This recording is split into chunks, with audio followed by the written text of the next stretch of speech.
اللہ تعالیٰ فرماتے ہیں اے نبی صلی اللہ علیہ وسلم، اللہ کو معلوم ہے کہ آپ اور آپ کے ساتھیوں میں ایک جماعت کھڑے رہتے ہیں رات کے وقت 2/3 شب یا آدھی یا کم سے کم 1/3 شب، یہ اللہ کے علم ہے۔ گویا کہ شروع میں قیام اللیل یہ تھا۔ اب قیام کیا ہوگا رمضان کا؟ رمضان مبارک کی راتوں میں نصف یا 2/3 یا 1/3 رات قرآن مجید کے ساتھ بسر کی جائے، جاگا جائے اور قرآن کو اپنے اندر جذب کیا جائے، یہ ہے قیام اللیل۔ لیکن اس کا قرآن میں ذکر کیوں نہیں ہوا؟ میں نے بیان کر دیا، قرآن میں آ جاتا تو فرض ہو جاتا، فرض ہو جاتا تو یہ تکلیف مالا یطاق بہت سے لوگوں کے لیے، محنت کشوں کے لیے جو محنت مزدوری کرنے والے ہیں، اب وہ روزہ ہی رکھ لیں تو بڑی بات ہے۔ کوئی بیچارہ کسان جو ہے وہ فصل کاٹ رہا ہے، اس حال میں روزہ رکھتے ہیں، اللہ جنہیں ہمت دیتا ہے، توفیق دیتا ہے۔ یا کوئی اینٹیں ڈھو رہا ہے، روزہ، یہ روزہ ہی بہت بڑی بات ہے۔ اب آپ رات کو چاہیں کہ وہ رات کو کھڑا بھی رہے تو یہ گویا کہ ان کے اوپر بہت زیادہ زیادتی ہے، تکلیف مالا یطاق ہے، قرآن میں نہیں آیا ورنہ فرض ہو جاتا۔ اب نوٹ کیجئے، تراویح کا جو نظام آج ہمارے ہاں ہے پوری دنیا میں، یہ دور نبوی میں نہیں تھا، یہ دور صدیقی حضرت ابوبکر صدیق کے دور خلافت میں بھی نہیں تھا، بلکہ بات وہی تھی جیسے کہ تہجد ہوتی ہے انفرادی طور پر، اپنے طور پر لوگ جاگتے تھے، 2/3 رات جاگتے تھے، 1/3 رات جاگتے تھے، آدھی رات جاگتے تھے، قرآن پڑھتے تھے۔ صرف ایسا ہوا کہ 3 دن آپ نے ایک موقع پر ایک مرتبہ 3 دن نماز باجماعت کرائی ہے تہجد کی رمضان میں، لیکن وہ تہجد کے وقت، عشاء کے ساتھ نہیں، تہجد کے وقت، اور اس میں 8 رکعتیں ہی پڑھی ہیں جو آپ عام طور پر تہجد میں پڑھا کرتے تھے، کیونکہ وہ تہجد ہی پڑھائی آپ نے، قیام اللیل ہی پڑھائی۔ یہ قیام اللیل، تراویح کا لفظ اپنے ذہن سے ابھی نکال دیجیے، ابھی میں بتاؤں گا تراویح کہاں سے آئی، کیسے آئی، کیوں آئی اور اس کی کیا حکمت ہے، لیکن حضور کے زمانے میں نہیں تھی۔ 3 دن صرف آپ نے نماز باجماعت پڑھائی ہے، چوتھے دن صحابہ انتظار کرتے رہے کہ آپ برآمد ہوں اپنے حجرے سے، کچھ کھنگارتے بھی رہے کہ شاید آنکھ لگ گئی ہے تو ہمارے آواز دینے سے اس طرح سے آپ جاگ جائیں، آپ برآمد نہیں ہوئے۔ اگلے روز صبح کو آپ نے فرمایا دیکھو اگر میں یہ مسلسل تمہیں نماز پڑھاؤں گا تو یہ تم پر فرض ہو جائے گی۔ وہی حکمت، قرآن میں آ جاتا تو فرض ہو جاتا، اور یہ بہت سے لوگوں کے لیے ناقابل برداشت ہے۔ حضور بھی مسلسل پڑھاتے یہ نماز تو فرض ہو جاتی، وہی جو رافت اور رحمت اللہ تعالیٰ کے دل میں ہے وہی حضور کے قلب مبارک میں ہے امت کے لیے۔ تو آپ نے کہا کہ میں نے یہ فرض میں اس لیے نہیں پڑھائی باجماعت نماز مسلسل کہ کہیں فرض نہ ہو جائے۔ اب اس معاملے میں یہ جو قیام اللیل کا معاملہ ہے، اس میں حضرت حضور کے زمانے میں نہیں تھا باجماعت کوئی سوائے 3 دن کے، اور وہ بھی تہجد کے وقت عشاء کی نماز کے ساتھ نہیں۔ حضرت ابوبکر صدیق کے زمانے میں بھی نہیں تھا۔ حضرت عمر کا اجتہاد ہوا یہ رضی اللہ تعالی عنہ۔ آپ ایک دفعہ گشت کرنے کے بعد مسجد میں آئے تو آپ نے دیکھا کچھ لوگ ایک کونے میں کھڑے ہیں اور کوئی حافظ صاحب ہیں وہ پڑھ رہے ہیں اور یہ سن رہے ہیں، اس لیے کہ رات کو جاگنا جو ہے وہ تو ممکن ہے، لیکن سب کو قرآن یاد تو نہیں تھا، قرآن مجید کیسے پڑھے، پورا یاد تو نہیں، اور آپ کو معلوم ہے ایسے چھپے ہوئے قرآن بھی اس وقت موجود نہیں تھے، عمدہ کاغذ کے اوپر اعلیٰ جلد کے ساتھ۔ تو اب یہی تھا کہ کچھ ایک حافظ صاحب یہاں کھڑے ہیں تو وہاں ان کے پیچھے کچھ لوگ کھڑے ہو گئے سن رہے، تو کسی اور کونے میں ہے، تو حضرت عمر نے فرمایا کیوں نہ انہیں ایک ہی امام کے پیچھے جمع کر دیا جائے۔ لہذا آپ نے فیصلہ کیا کہ اب 20 رکعت نماز عشاء کے فوراً بعد، اس میں جاگنے کا معاملہ وہ نہ آئے، 2/3 رات جاگنا، 1/3 رات جاگنا نہیں، عشاء کے رات 20 رکعت، عشاء کے بعد زیادہ سے زیادہ 1 گھنٹہ لگے گا، اس سے بھی کم لگتا ہے 50 منٹ 40 منٹ، یہ تو ہر شخص برداشت کر سکتا ہے۔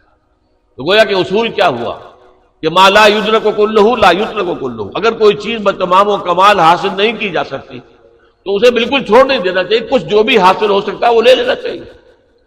اس حکمت کے تحت حضرت عمر کا یہ فیصلہ ہے، ورنہ اصلاً صیام اور قیام یہ بالکل متوازی دونوں چیزیں ہیں۔ وہ حدیث آپ نے سنی ہوگی، حضور نے فرمایا من صام رمضان ایمانا واحتسابا غفر له ما تقدم من ذنبه، جس نے رمضان کے روزے رکھے ایمان کے ساتھ اور اللہ سے اس کا اجر مانگتے ہوئے، اجر طلب کرتے ہوئے، اس کے پچھلے سارے گناہ معاف ہو جائے۔ ومن قام رمضان ایمانا واحتسابا غفر له ما تقدم من ذنبه، اور جو رمضان میں کھڑا رہا، رات کو جاگتا رہا ایمان اور احتساب کے ساتھ، اس کے بھی پچھلے سارے گناہ معاف ہو جائیں گے۔ ایک اور حدیث ہے، بہت پیاری ہے، یہ حضرت عبداللہ ابن عمرو بن العاص رضی اللہ تعالیٰ عنہما سے ہے۔ وہ فرماتے ہیں کہ حضور نے ارشاد فرمایا الصیام والقرآن یشفعان للعبد، روزہ اور قرآن بندے کے حق میں شفاعت کریں گے قیامت کے دن۔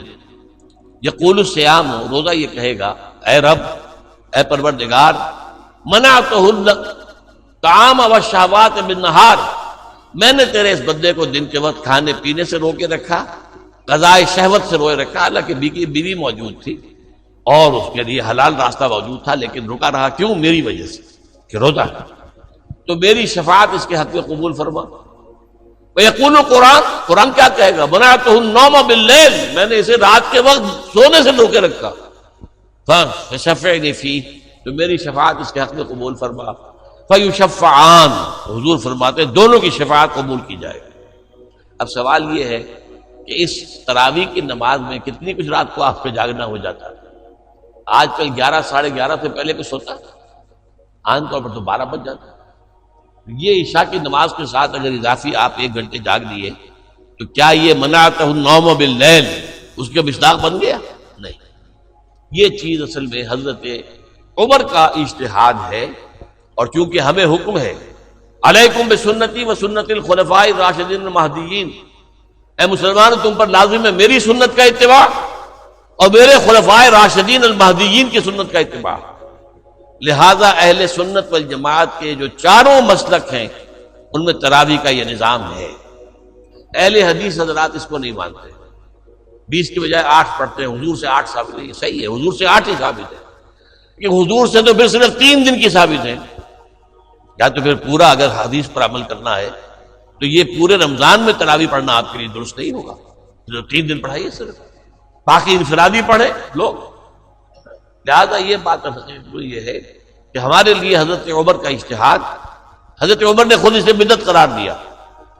پھر ایک اور موقع پر آپ مسجد میں داخل ہوئے، دیکھا لوگ پڑھ رہے ہیں، امام کے پیچھے کھڑے ہیں، پوری جماعت ہے، سکون کے ساتھ قرآن سن رہی ہے، تو آپ نے تبصرہ فرمایا نعم البدعۃ ھذہ، یہ ایک اچھی نئی بات ہے جو ہم نے شروع کی، نئی بات ہے، دور نبوی میں نہیں تھی، دور صدیق اکبر میں نہیں تھی، تو نعم البدعۃ ھذہ، یہ ہم نے ایک نئی بات میں شروع کی، بہت اچھی ہے، بہت خوبصورت ہے، بہت عمدہ ہے۔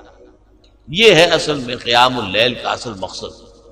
اس سے یہ تراویح کا جو ہے یہ کہ بالکل محروم نہ رہ جائے، تو اس حد تک تو بالکل ٹھیک ہے، یہ 20 رکعتیں، لیکن یہ کہ اس کے اوپر اکتفا کر لینا یہ بدقسمتی ہے۔ اس میں خیر تو یہ مضمر ہوا کہ سب مسلمان کچھ نہ کچھ تو مستفید ہو گئے نا، ورنہ سب رات کو 2/3 آدھی یا 1/3 رات جاگنا مشکل ہو جاتا، کچھ نہ کچھ تو سب کو حاصل ہو گیا۔ لیکن اس کا ایک برا نتیجہ یہ نکلا ہے کہ وہ قیام اللیل سرے سے اوجھل ہو گیا دنوں سے، تراویح ہی کو مستقل اور ہمیشہ کے لیے بات سمجھ لیا گیا، سمجھ لیا ہے کافی ہے۔ نہیں بھائی، یہ تو کم سے کم ہے، یہ حضرت عمر کا مقرر کردہ نظام تمام لوگوں کے لیے ہے، لیکن جو لوگ روزے کی برکات سے اور رمضان کی برکات سے صحیح طور پر مستفید ہونا چاہیں ان کے لیے یہ کہ رات کا تہائی یا آدھا یا 2/3 رات جا کر گزاریں۔ اب اس کا طریقہ کیا ہو؟ اب ہمارے ہاں کیا ہے، وہ 20 تراویح جو پڑھتے ہیں، قاری صاحب یا حافظ صاحب جو سناتے ہیں، وہ لوگوں کو کیا پتہ کیا انہوں نے سنا، کیا انہوں نے پڑھا۔ اکثر و بیشتر تو پڑھنے والے کو پتہ نہیں ہوتا میں کیا پڑھ رہا ہوں۔ اکثر تراویح پڑھانے والے جو ہے حافظ ہوتے ہیں، عالم نہیں ہوتے، حافظ ہیں، وہ الفاظ جو قرآن کے وہ تو یاد کیے ہوئے، ان کا مفہوم تو انہیں معلوم نہیں ہے، وہ فارغ التحصیل تو نہیں ہے، عالم تو نہیں ہے، عربی زبان تو انہوں نے نہیں پڑھی ہے۔ اب یہ جو ہے تو اس سے یقیناً وہ ایک تقاضا پورا ہو گیا، حضرت عمر کے فیصلے پر عمل بھی ہو گیا، اس کا ثواب بھی لازماً ملے گا، لازماً ملے گا، لازماً ملے گا۔ ایک آدمی ہے وہ 20 رکعتیں پڑھ رہا ہے، قرآن سن رہا ہے، اس نے اپنا وقت لگایا ہے، قوت سے صرف کر رہا ہے، اور اپنی طاقت لگا رہا ہے تو یقیناً ثواب ملے گا، لیکن وہ قرآن اور رمضان کی اصل برکت وہ اس کو حاصل نہیں ہو سکتی۔ وہ تو یہ کہ سمجھ کر سنے، پڑھنے والا بھی وہ ہو جو سمجھ کر پڑھ رہا ہو، اور سننے والے بھی وہ ہو کہ جو کچھ سنے وہ سمجھے۔